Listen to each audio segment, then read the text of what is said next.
नमस्कार प्रिय दर्शक बंधु प्रतिदिन देश विदेश खबर जानवाई वीडियो को शेष पर्यटन देखो आपण भल पाइबा स्वरूप वीडियो गोटे लाइक कर दिंतु जदि चैनल को नुआ चैनल को सब्सक्राइब कर दिंतु चैनल जानवा आज किसी गुरुत्वपूर्ण खबर। हैदराबाद बेंगालोर एनएच रे जलीगला बस 30 रु ऊर्ध्व जीवंत दग्ध सकाळु सकाळु बड़ दुखर खबर। आंध्र प्रदेश में बाइक सह धक्का पर जलीगला बस रे निया लगी 30 रु अधिक जीवंत दग्ध एकाधिक आहत होता बेले समस्त को मेडिकल भर्ती कर बस रे 42 जन यात्री थे जमापड़ी। तेबे हैदराबाद बेंगालुरु जाउथला बेले कुनूर पाखरे घटी भयंकर दुर्घटना। परवर्ती खबर कप सिरप नेला महिला जीवन। राजस्थान कोटार कप सिरप पीबार किसी समय पर जन महिला मृत्यु होइतिबार अभियोग होइछि। मृत महिला नाम कमला देवी से कोटा सहर अनंतपुरा थाना अंचल अजय आहुजा नगर में बसवास कर जमापड़ी। कमला देवी पुओ अभियोग कर माँ को काश और थंडा होता मु रंगबारी अंचल में एक new medical store cup syrup किनी। उक्त कप सिरप को खाइबार किसी समय पर अवस्था और गुरुतर हो पड़ा। आम तुरंत माँ को चिकित्सा न्यू मेडिकल कॉलेज हॉस्पिटल भर्ती करूँ हेले चिकित्साधीन अवस्था सेठारे मृत्यु हो जाता। परवर्ती खबर एणिकी पंचम और अष्टम पास फेल छात्र छात्री आसला बड़ खबर। एणिकी पंचम और अष्टम श्रेणी छात्र छात्री वार्षिक परीक्षा मूल्यांकन कर जिला स्तर में प्रश्नपत्र छपाजा सह सुरक्षा व्यवस्था मध्य रखा परीक्षा दिन सकाଳେ विद्यालय में प्रश्नपत्र पहुंच परीक्षार सुपरिचालना विद्यालय और गणशिक्षा विभाग पक्षर गाइडलाइन जारी सह 3 स्तरीय स्टीयरिंग कमिटी गठन कर। परवर्ती खबर अक्टोबर शेष आड़क आसब साइक्लोन। पूर्वर बात्या को नहीं अमेरिकीय पाणीपाग संस्था जीएफएस मॉडल आकलन करता आउ एबे पाणीपाग विज्ञानी डॉक्टर सरसाऊ को आकलन अक्टोबर शेष आड़क आसपारे साइक्लोन एबेर लघुचापर सह पछक पछ और 2टी लघुचाप आसुची। शेष लघुचापटी अधिक शक्तिशाली है 26 तारिख बेलू द्वितीय और 29 तारिख बेलू तृतीय लघुचाप सृष्टि हो द्वितीय अपेक्षा तृतीयटी अधिक शक्तिशाली होगी आकलन कर। दक्षिण पश्चिम मौसुमी वायु फेरी और उत्तर पूर्व मौसुमी शक्तिशाली होची तेणु अक्टोबर ही लघुचाप को बात्यार परिणत कराइबार प्रकृष्ट समय बोली कहते पाणीपाग विज्ञानी डॉक्टर सरसाऊ। परवर्ती खबर पुरी चलो यात्रीवाही जहाज।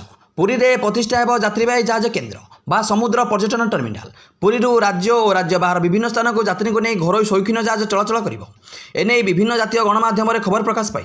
पुरी ब्रह्मगिरी को सातपड़ा मध्य एक यात्रीवाही जहाज चलाचल केन्द्र प्रतिष्ठा हो।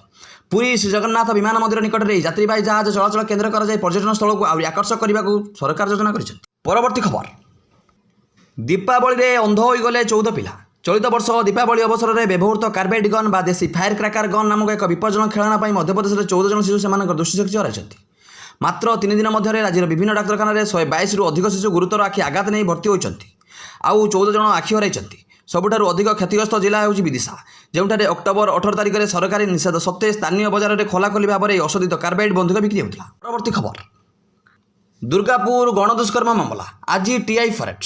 पश्चिमबंग दुर्गापुर में घटिया ओडिया डाक्तरी छात्री गणदुष्कर्म घटना टीआई फरेड कर जेल में समस्त 6 अभियुक्तों को नहीं टीआई फरेड करने को स्थानीय एसडीजेएम कोर्ट निर्देश देते अक्टोबर 27 तारिख में पुणी थे कोर्ट में हाजिर कर। परवर्ती खबर आज सृष्टि हो लघुचाप। आज दक्षिण पूर्व बंगोपसागर पार्श्ववर्ती दक्षिण अंडमान सागर पर घूर्णिबलय सक्रिय रही यार प्रभाव में आज बंगोपसागर एक लघुचाप क्षेत्र सृष्टि होवार संभावना रही। यह पश्चिम और उत्तर पश्चिम दिगरे गति कर घनीभूत हो फल आगामी 5 दिन जाए बिजुली घड़घड़ी सह वर्षा संभावना रही बेले आकलन कर आंचलिक पाणीपाग केन्द्र।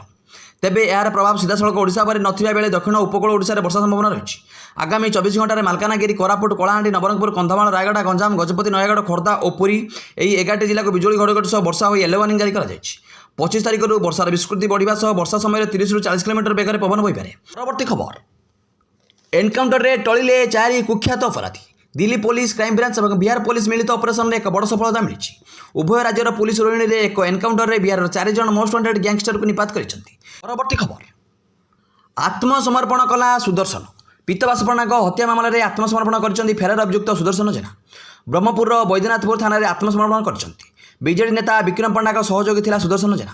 सूचनायोग्य पीतबास पंडा हत्या मामला में पर्दाफाश कर विक्रम पंडा समेत 12 जन अभियुक्तों को गिरफ्त कर सूचना देते ब्रह्मपुर एसपी।